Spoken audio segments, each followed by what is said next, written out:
Welcome into Chicago Bears Now. My name is Harrison Graham. This is a mailbag episode where our subscribers submitted questions.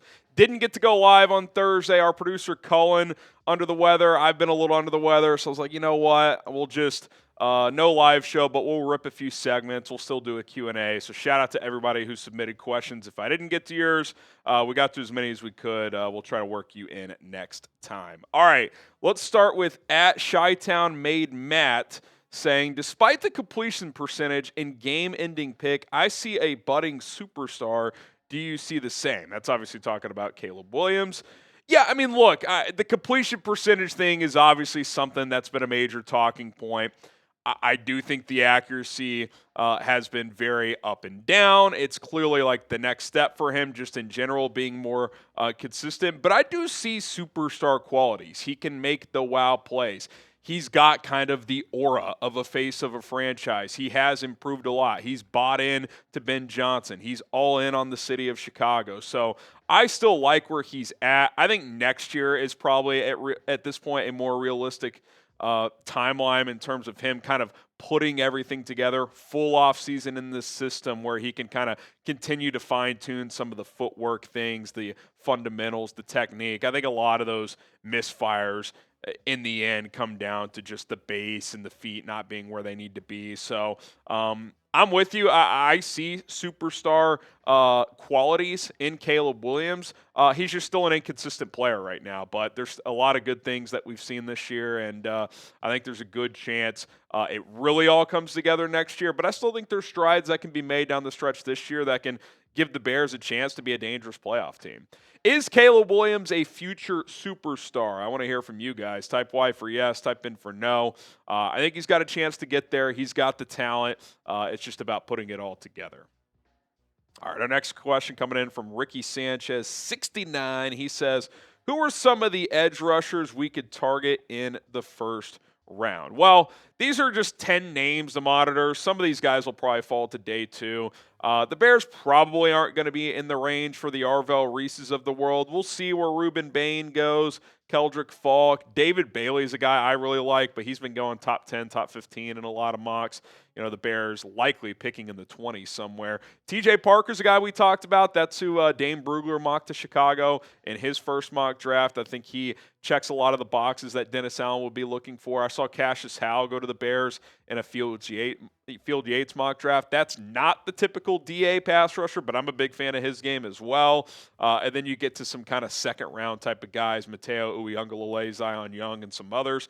I do think in general, edge is by far the top need for the Chicago Bears. We've talked about it. It's the biggest need right now. It's the biggest need moving forward.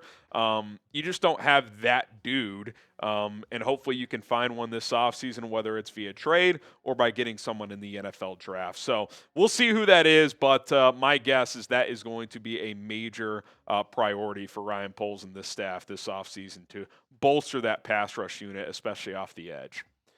All right, we got another question rolling in from Dan Bruno, the Bear Bellucci. What is Tremaine Edmunds' timeline looking like? Yeah, I think people were kind of forgetting, like, oh yeah, we haven't had Tremaine Edmunds either. He's missed the last 3 games. He's on short-term IR, so he's got to miss at least one more game. But I thought he was having by far the best year of his career in a Chicago Bears uniform. You know, his first 2 years were kind of underwhelming. I mean, he still did some good things in Matt Eberflus's system, but what they were paying him, $18 million per year, he wasn't producing at that level. This year, I thought he was. You know, I think he was leading the team in tackles before he got hurt. 4 interceptions, 9 breakups. He's getting his hands on a lot of footballs, making plays, turning those into turnovers.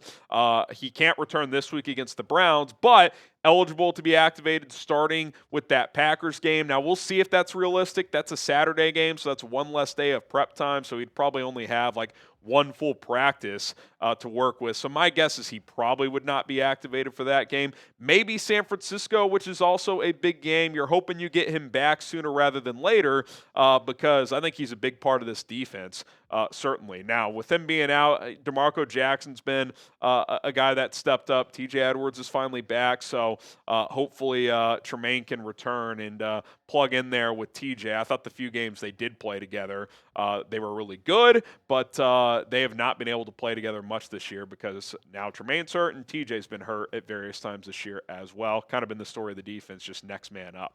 All right, a few more questions to get to, but first I want to tell you guys about our awesome sponsor. That is Ethos, where you can get a free quote today for fast and easy life insurance. Let me tell you about Ethos. Life insurance is one of the most important investments you can make in your family, and now with Ethos, you can get covered and protected in just minutes with rates as low as $2 per day. Billed monthly, you can get up to $3 million in coverage. As a husband, as a dad, having life insurance is vital. It's something I do not take for granted. Ethos is revolutionizing the insurance industry with a 100% online process and can provide protection for you and your loved ones. Ethos is an online platform that makes getting life insurance fast and easy to protect your family's future in minutes, not months. With Ethos, you can get life insurance in as little as 10 minutes. They have no medical exams, just a few easy health questions online. You can get same-day coverage without ever leaving your house. How about this? As of March 2025, Business Insider named Ethos the #1 no medical exam instant life insurance provider. Trust me, Ethos is the place to go. I trust them. You should too. Protect your family with life insurance from Ethos. Get up to $3 million in coverage in as little as 10 minutes at ethos.com/NFL Daily. That is ethos.com/NFL Daily. Application times may vary. Rates may vary. Check out that link in the comments and description to get a free quote today.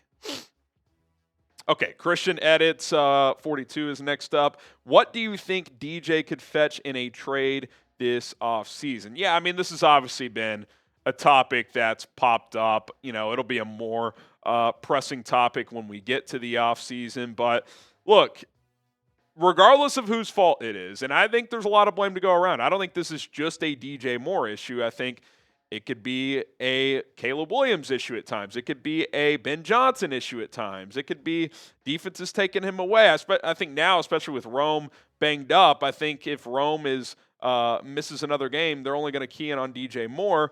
So I don't think DJ is just falling off a cliff necessarily, but the bottom line is he makes $27-28 million per year, and he's producing like an average wide receiver. So if he does not have a huge uptick in productivity, I think the Bears will shop him this offseason. Now, if they're able to trade him pre-June 1, they would save $16.5 million, eat about $12 million in dead cap.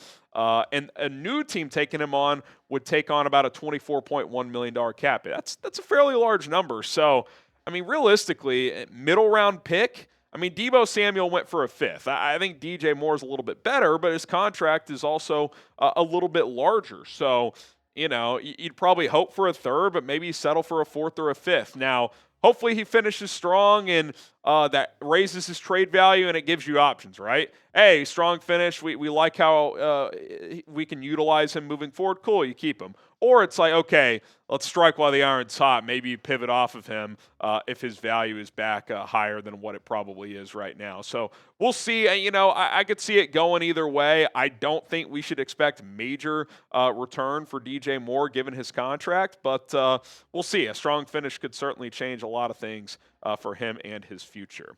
Will the Bears trade DJ this offseason? If you had to guess, type T for trade or K for keep. I would probably lean trade. That's not necessarily like what I'm rooting for, but if he's not going to produce like a top flight receiver given his contract, the Bears would just be better off shedding some of that money and trying to get a pass rusher, for example. So I would guess trade, but the jury is still out. All right, Frosty the Dude. Does Caleb need to get better? Do we fans trust him in a playoff situation after his play in the first half against Green Bay? Yeah, I mean, certainly a tale of two halves in that game, right? We've talked about it. The offense as a whole, not just Caleb, struggled to get off the ground in that first half. Second half, I thought it was one of his better halves of his career until the very last play. when he threw that interception. Just didn't quite throw it to the right spot. Probably threw it a tick late as well. I think you're just not quite seeing that full game consistency just yet. Both Ben and Caleb this week specifically talked about, hey, we got to get off to a faster start. And again, I don't think it's just a Caleb thing. I think the offense in general, I thought last week the O-line got pushed around, whereas in the second half they started to push the Packers around. So it's a joint effort, but certainly Caleb seems to settle in, at least recently, mid-late second quarter into the second half of these games. But it's hard to beat really good teams if the first half is that. I mean, you're just not, regardless of who's to blame, that's just not going to get it done. And I think his season-long stats kind of tell the story. You're seeing the upside. You're seeing improvement, but at the end of the day, regardless of the different factors, sub 60% completion, but there's a lot of explosives. There's a lot of upside there. There's not a lot of turnover. So the answer is yes, he does need to get better. How much better is he going to be this year? You're hoping a little bit, and then you're hoping next year we see a big year 3 jump, just like we've seen a relatively good jump this year in year 2. But in terms of trust for the playoffs, we'll see. Here's what I'll say about Caleb Williams. He keeps swinging. I mean, he was a big reason why he got back into that Packers game the other day. He's weatherproof, so the elements, you have a quarterback who can handle that. So we'll see how it goes. This is a big final month for him and this Bears football team.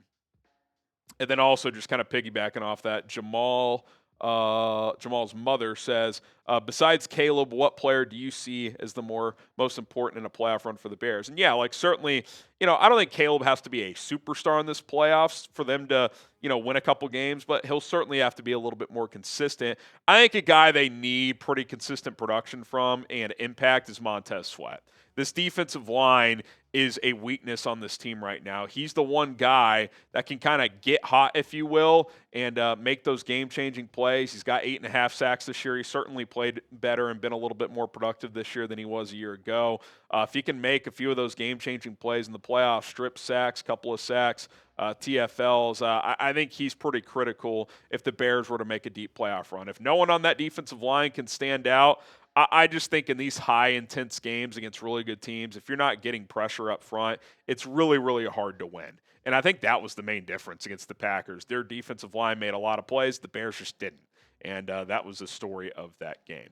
All right, appreciate all of the questions. Again, normally we're live. That's when we do these live mailbags, but still wanted to get some questions in. So shout out to everybody who is willing to participate in that. Don't forget to join us live on Sunday. Bears-Browns, noon Central kickoff will be live on the channel at 10:45. So subscribe and bear down.